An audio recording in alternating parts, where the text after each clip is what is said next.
Welcome to the Great Detectives of Old Time Radio. From Boise, Idaho, this is your host, Adam Graham. If you have a comment, email it to me, box13@greatdetectives.net. Follow us on Twitter at Radio Detectives and become one of our friends on Facebook, facebook.com/Radio Detectives.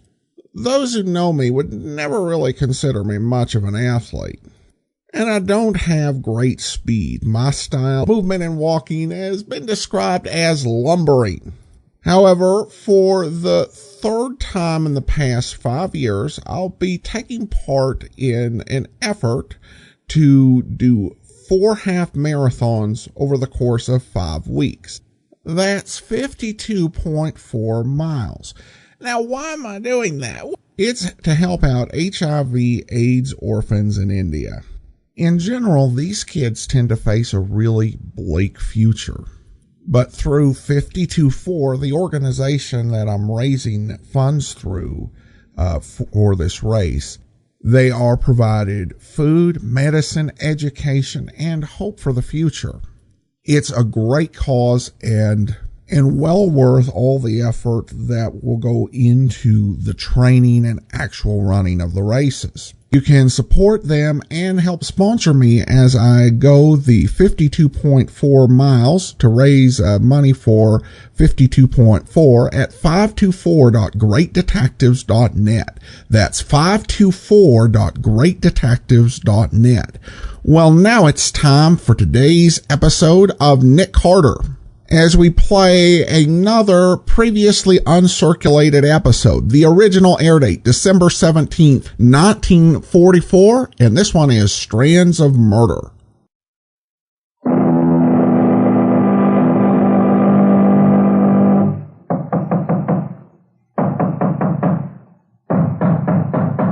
What's the matter? What is it? Another case for Nick Carter, master detective. Yes, it's another case for that most famous of all manhunters, the detective whose ability at solving crime is unequaled in the history of detective fiction.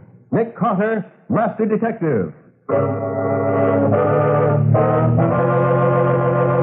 Today's curious adventure, Strands of Murder, or Nick Carter and the mystery of the Grecian daggers.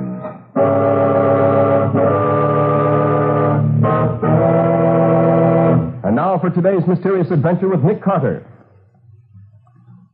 As we commence today's story, we find Nick and Patsy strolling through one of the streets in the West 40s, in the heart of the theater district. It's mid-afternoon. Oh, gosh, Nick, things certainly look different here in the theater district in the daytime, don't they? True enough, Patsy. But if we only knew what's going on behind the walls of some of these theaters along here, we might find mystery and excitement right now, even in broad daylight. For instance, look over there in front of the Risdale Theater. What? Oh, yes, that's Riley's official car, isn't it? Certainly is. There's one of his men on guard at the front door of the theater. Oh, come on, Nick. Let's see what's doing. Yeah, that's the theater where Risdale's rehearsing his new super-colossal spectacle play, The Sacrifice, if I remember correctly. Oh, that's right, Nick. Leo Frame's playing the lead. There are 3 leading women. Myra Daubrey, Lita Lindman, and Bella Clare. Gosh, I'll bet there's going to be a super-duper when it opens. Easy, Patsy. See if I know this man on guard here. No, I don't. You can get inside, Nick. Just tell him who you are. Well, maybe Riley doesn't want us inside. Oh? Then we better play it safe. I have an idea. You wait here a second. Okay. Good luck to you. This'll be easy. We'll be saying hello to Riley in just a minute. Say, fella, is that your car out there? Yeah. So what? You mind if the kids let air out of the tires? What? Say, if those kids are playing around with them tires. Come on, Patsy. Let's stroll in and see what Riley's doing here. Right with you, Nick. Oh, gosh, Nick, isn't this the swankiest theater you ever saw? Yeah. And the decorations cost Risdale plenty. Oh, they must have. He built the theater, you know, to house his super terrific productions. Well, let's see what's inside. Gosh, I'll say there's excitement in here. Come on, let's find Riley and see what goes on. It's a wonderful scene you're directing here, Riley. Is this part of a new show? Carter, what the devil are you doing here? Patsy, quiet those women down, will you? Oh, sure, I'll take care of it. Will you tell me, Nick, how you got in here? I gave orders. I got in by the simple laws of cause and effect, Riley. Cause and effect? I don't get it. Very simple. I caused your man at the door to leave his post, and then I effected an entrance. Somebody ought to teach you not to stick your nose in what it ain't wanted. But now that it is stuck in, Well, all right. But mind you now, this is my case, and I don't want no interference and no meddling. I don't want a bracelet. I take it there's been a murder. Who, what, and where? Yes, the deceased is Leo Frayne, America's sweetheart and fortune's gift to women. In the party who bumped him off... Lena Lindman did it. Mr. Claire. Lie to her about Leo running around with her ease. Come on now, come on. You get Well, Rizdale, did Frayne act so badly you had to kill him to teach him a lesson? Oh, this is awful, Mr. Carter. I'm ruined. This will finish me as a producer. Everything I have in the world is sunk in this play. I lose my theater, too. Oh, it's the end of everything for me. Oh, come on, pull yourself together, man. If rumor can be believed, you won't lose as much as all that. Haven't I heard that you had your stars insured against such things? Oh, sure, the big stars, yes. Frayne's appearance in the show is insured for $50,000. So is Myra Dabray's. I've already put a lot more than $50,000 into this thing. Tough, but you'll get over it. I think what I'll lose in the play alone, that would have grossed $1 million with Frayne in the lead. The part was written for him. You can't go on without him. I hope it's not as bad as all that. Now tell me what happened. Okay. Leo Frayne was stabbed half an hour ago. There were only 7 people in the theater. 3 women, Della Claire, Myra Debray, Lita Lindman. 4 men, Frayne, my stage manager, the doorman, and myself. Frayne was on the way to my office when he was killed. It's just at the foot of the stairs leading to my office. It's backstage there. Any idea who would have been interested in seeing him killed? I think Frayne has fought with everyone here at some time or another this afternoon. Lindman fought with him, Myra fought with him, Della and he had a big argument. He even had an argument with the stage manager. How about you? You fight with him, too? Well, I would have liked nothing better, but I didn't. Actors are hard enough to handle anyway without fighting with them. Well, how about showing me the victim, Rizdale? Very well. Come on this way. Hey, Sergeant, keep order here while we're gone. Don't let anybody leave the stage till we get back. Now, show Nick the body, Rizdale. Well, Riley, I never expected to find you in a murder case without all those so-called experts you have down at headquarters. With 3 bump-offs in the Bronx and 2 in Brooklyn, everybody's busy. Anyway, I don't need them. Here we are. This little alcove at the foot of the stairs. I'll hold this curtain back so you can see in. Leo Frayne has certainly taken his last bow. Very pretty space, Mr. Carter, but not very helpful. Thought I wasn't supposed to be helpful. Well, you don't have to stand around doing nothing now that you're here. Well, here's the way it looks to me. I was in my office, and had sent word to Frayne to meet me there. He was just about to go up the stairs when he met somebody and stopped to talk with him. Probably one of the women, I should say. Why'd you say that? Because I doubt if Frayne would have stopped to talk to a man. But he always had time for a woman. Also, a woman could have been holding a dagger in her hand, and he'd never noticed it, because it was part of all the women's costumes in this act. While he was talking to her, she stabbed him, and he fell back into that chair where he is now. Then she pulled the curtain across the alcove and went back to her dressing room. You say the dagger that was used on Frayne is part of the costume? Yes. All the women wore them in their hair for the big sacrifice scene. Oh, so there are a lot of them all alike, eh? All identically the same. How many would there be altogether? Let's see. 3, 6, 8, 9. 9 in all. Rizdale, you said you thought a woman killed Frayne. This would certainly prove your statement. What? Look, What are them, Nick? 2 long black hairs caught in the handle of this dagger in Frayne's chest. Then it was a woman did it. A woman with black hair. That left Lita Lindman out. She's a blonde. Yeah, sure she's out. Hey, give me them hairs, Nick. They're evidence. Thanks. Yes, sir. We'll find which of the women has black hair and a jealous disposition, and we got the killer. Now, let's check up on those daggers first. Rizdale, where are the dressing rooms? Down here, Lieutenant. Wasn't Della Claire's dagger in her hair when I saw her on the stage a few minutes ago? Yes, she's still in costume. The other daggers ought to be here. This is Lindman's dressing room. There's her dagger on the dressing table there, which leaves Myra Dabray's dagger not accounted for. Well, Debray's dressing room's over here. And there on the table, Lieutenant, is another pretty silver dagger. Oh, well, what do you know? Oh, Just this, Riley. If one of those 3 women did it, she didn't use her own dagger. yeah, but where did the extra dagger come from? It could have been one of the chorus daggers. Or the killer could have used her own dagger and then borrowed one from the chorus to replace hers. Sure, Nick, that's it. And let's see if one of the chorus daggers is missing. Over here, Lieutenant. They're all there on the dressing table. Let's see. 5, 7, 8. No, 7. You said this would be 9, Rizdale. That leaves 2 missing. Yes. We'll get the stage manager. He'll know. Can you call him from here? No, but the other end of this corridor leads right out into the orchestra pit. I'll get him at once. Hey, wait a minute, Rizdale. Yes? You say you can get from here directly to the orchestra pit? Oh, yes, why? When you was telling me the story earlier, you said that you sent your stage manager, McIntosh, out front to get your script just before Frayne was killed, didn't you? Well, yes, but And McIntosh knew that you were expecting Frayne to come up to your office. I believe I mentioned it, yes. Oh, McIntosh was where he could get to this part of the theater where Frayne was killed and back outside again quickly without being seen. Yes, but so what? He had a quarrel with Frayne. He knew Frayne would be here in the corridor just about then. And he knew all about them None of daggers, that too. proves anything, Riley. Let's get on with our investigation. Well, I wish we had a technician with a microscope here. That would tell who belongs to them hairs fast enough. Quite true, Riley. But if the dagger that killed Frayne was taken from the chorus dressing room, those hairs could have come from any dark-haired girl in the chorus. Look, we aren't doing anything just standing here. Let's do something. You suppose the doorman could tell us anything? Well, we can ask him, but he's a little deaf. He already told us he didn't hear anything unusual. Well, I'll ask him anyway. Call him in, won't you? Of course. Henry! Henry! Yes, come in here, will you? Yes. You want me, Mr. Rizdale? Yes, Henry. Lieutenant Riley wants to ask you a few questions. Now, Henry, after everybody else had left, did you pay any attention to what went on down here? After everybody else had left, did you notice what went on down here? No, sir. That ain't my job. You didn't hear anything? People passing, or talking, or a cry? No, sir. Once or twice I heard a door shut, I think, and just before we found Mr. Frayne, I heard him leave his dressing room and slam his door. Anything else? I thought I heard a door shut very quiet like right after that, but I can't be sure. I don't hear as well as I used to. You say you heard a door close quietly. Any idea which one it was? No, sir. Ain't even sure I heard it. Looks as if somebody snuck out into the corridor after Frayne started for the stairs and killed him.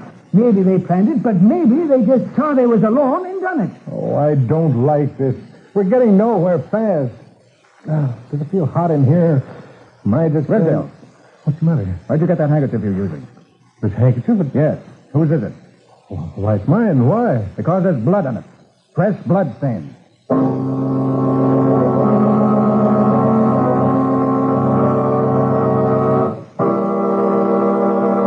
Is it possible that Rizdale himself is the killer of Leo Frayne?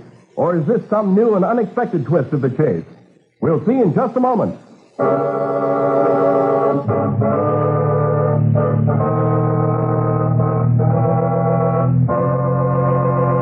And now back to our story. We left Rizdale trying to explain to Nick and Lieutenant Riley how there happened to be fresh bloodstains on his handkerchief. Can you explain those bloodstains, Rizdale? Blood on my hand. But I can't... Wait. Yes, of course. Now I remember. This isn't my handkerchief. As I came down the steps looking for Frayne tonight, I found this at the foot of the stairs. I picked it up without thinking, and just a moment later when I found Frayne's body, I must have stuck it in my pocket without thinking what I was doing. May I see it? Oh, of course, here. A little small for a man's handkerchief. And here are some initials. Pretty fancy, but I should say they were D.A. D.A. D.A.?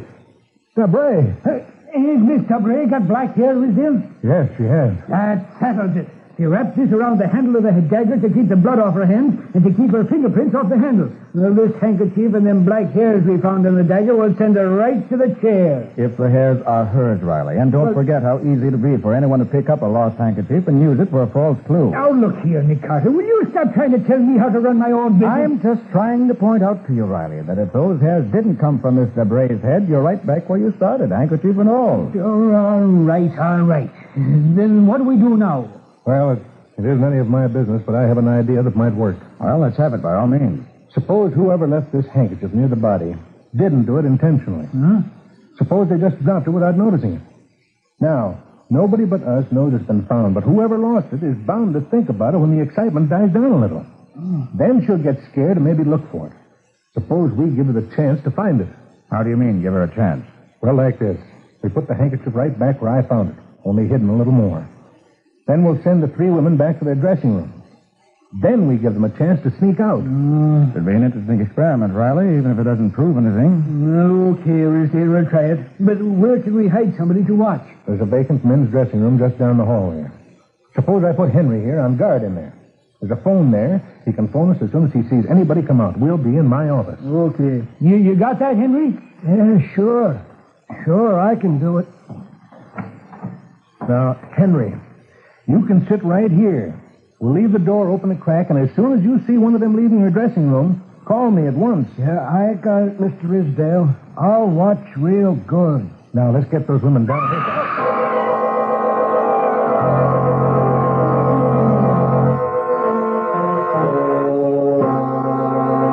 Let me at it, Sergeant. I'll fix that little mate. If you snake in the grass, you cover yourself.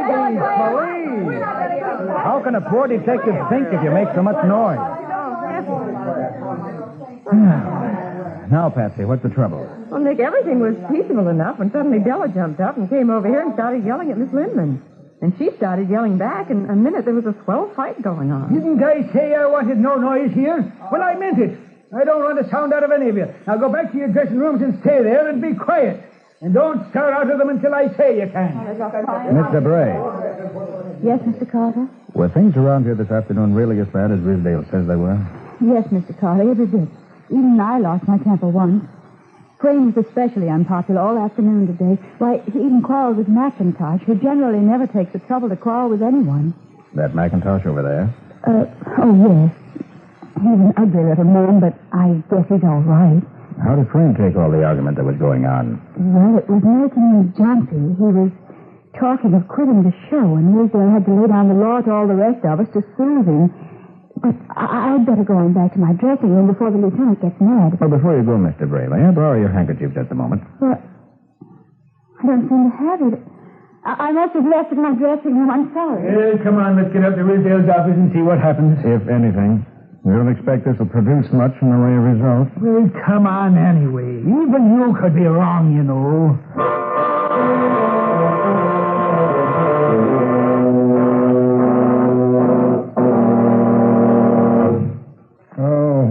This waiting's a tough game, isn't it? I'd rather be doing something. If we had a microscope, we could save time. Huh? Let me have those hairs we found, will you, Riley? What do you want them for now? Just to match them up with these hairs. What did you suppose? They're specimens of Claire's hair and Debray's. I have a pocket magnifying glass here. Thought I'd see if they could be matched up, roughly. Sure, here you are.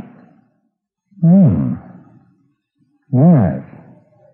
Debray's hair is finer than Claire's, and it has a faint ripple that Claire's doesn't have. Yes, rather, there's almost no question but what the hairs found on the dagger matched Debray's hairs, near as I can tell. Oh, look, I'm going crazy sitting here. I can't think. My nerves are like a jackrabbit. It's either one of you got an aspirin. Aspirin? Not me. Sorry, Risdale, I don't carry them either. Oh, my head is splitting. I think my secretary keeps some on her desk in the next office. If she doesn't, I'll fire her. Oh, by the way, the ring for this office is 2 short ones. All the office phones are on the same line. Now, if you hear 2 short rings, it'll probably be Henry. So you better answer fast. I'll be right back. Risdale seems to have the heebie-jeebies. So would you, Nick. If you was losing $100,000, even if it wasn't all your own money. Well, look, what about them hairs? I feel sure the hairs are Debray's, all right. But I'm not yet positive just what they prove. Oh, that's Henry. Yeah, Lieutenant Riley speaking. They just came out. I can't be sure who it is, but it is a woman. She's just picking up the handkerchief now. Huh? Now she's starting back to her... Henry, what is it? What's happened? What is it, Riley? Something's happened to Henry. Happened to Henry? Yeah, let's go.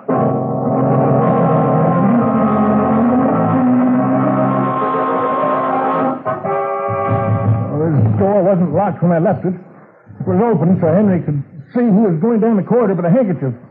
Key was on the inside. I don't get it. Well, haven't you got a key that'll open it? Yes, I have a master key. Here.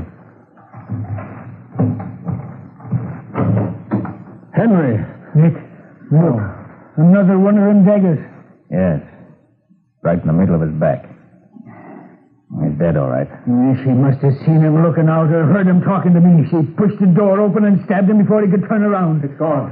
The handkerchief is gone from where we left it. That settles it. No more stalling. We'll break her door down if we have to. Hold everything, Riley. Take it easy. What do you mean, take it easy? You want a live prisoner or a dead one? What do you mean by that? Look here. If Miss Debray is guilty, and you break her door down, she'll know you have the goods on her. Well, She still has one of those daggers. And if I know her, she'll use it on herself, if she's guilty. Well, so what? Furthermore, Henry said he couldn't be sure who it was he saw, didn't he? No, Nick, it couldn't be anybody but Debray. Even if you're right, Riley. If you let her think she's gotten away with it, you can search her dressing room when she's out of it. Then you can find the handkerchief and the key she locked this room with. They'll be hidden somewhere in there. All the rooms are private washrooms. Now, she might try to put the key and the handkerchief down one of the drains. It'll take a plumber to get at them if she does. Then, by golly, we'll get a plumber and tear out every pipe in the place. All right, Rizdale, get him out. It's your idea. Get the women out of the dressing room so we can search them. All right. Carter and I'll go up to my office. I'll call them from there and then ask them to come up. Okay. Get going.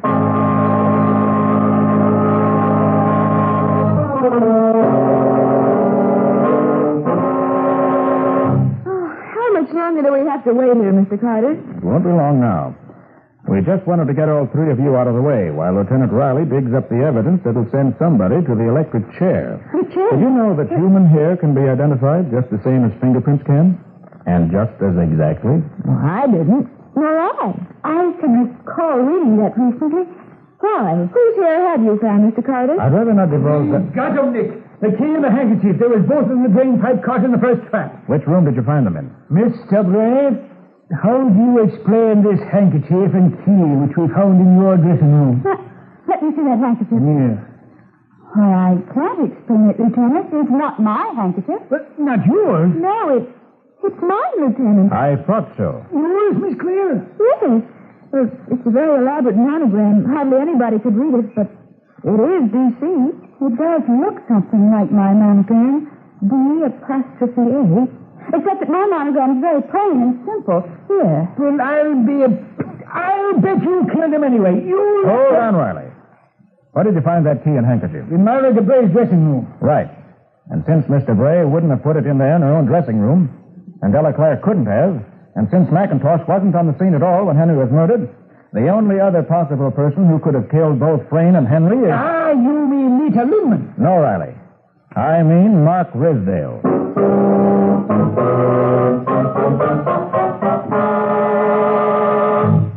Oh, gosh, Nick, I don't see how you figured that all out as fast as you did. There were too many clues, Patsy. The black hairs on the dagger was a clue. The handkerchief with DeBray's initials on it was a clue.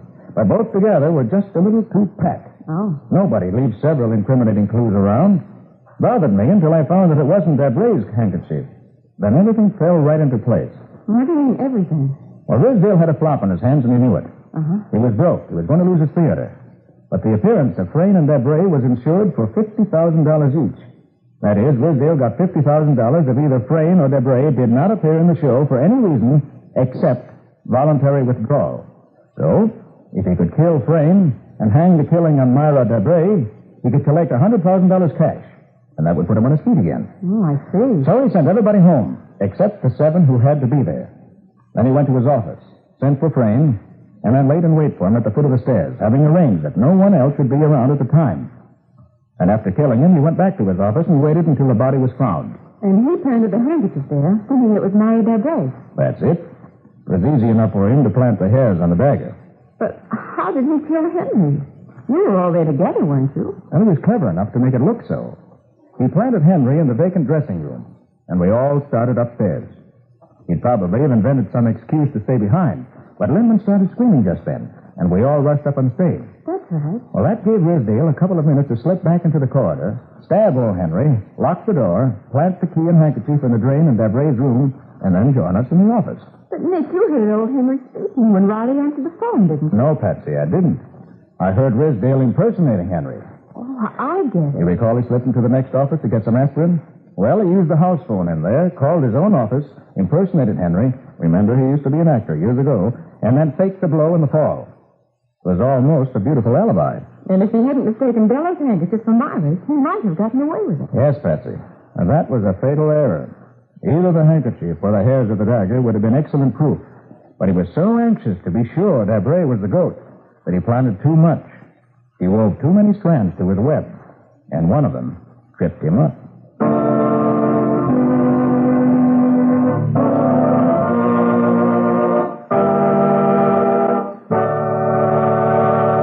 Well, so long for now. So long, everybody. And so long to you, Nick and Patsy. Nick Carter, Master Detective, is featured in Street and Smith magazines.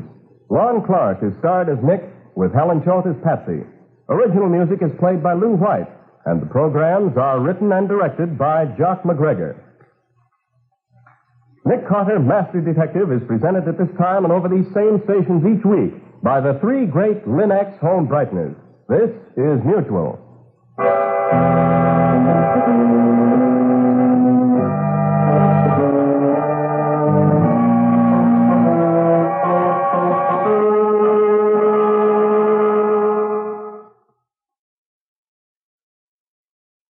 Welcome back. Well, a good solid mystery.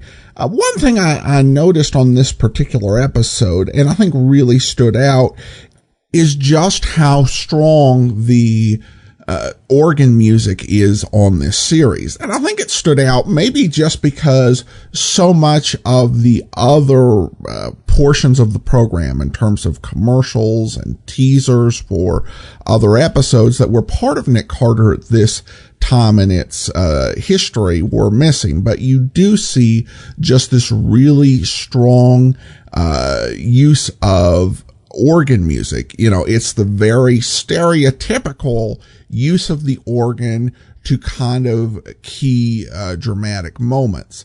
And it kind of is interesting to contrast with Boston Blackie, which we'll hear on Thursday, where the use of organ music is often to just go to the next scene and is often a lot lighter. But here it's really, really heavy and used to try and bring about dramatic effect.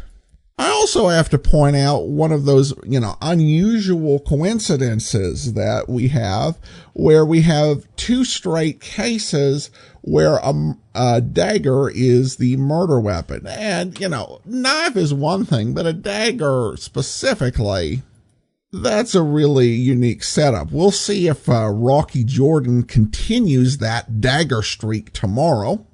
And join us back here next Tuesday for another previously uncirculated episode of Nick Carter. In the meantime, send your comments to box13@greatdetectives.net. Follow us on Twitter, Radio Detectives, and check out our YouTube archive, youtube.greatdetectives.net. From Boise, Idaho, this is your host, Adam Graham, signing off.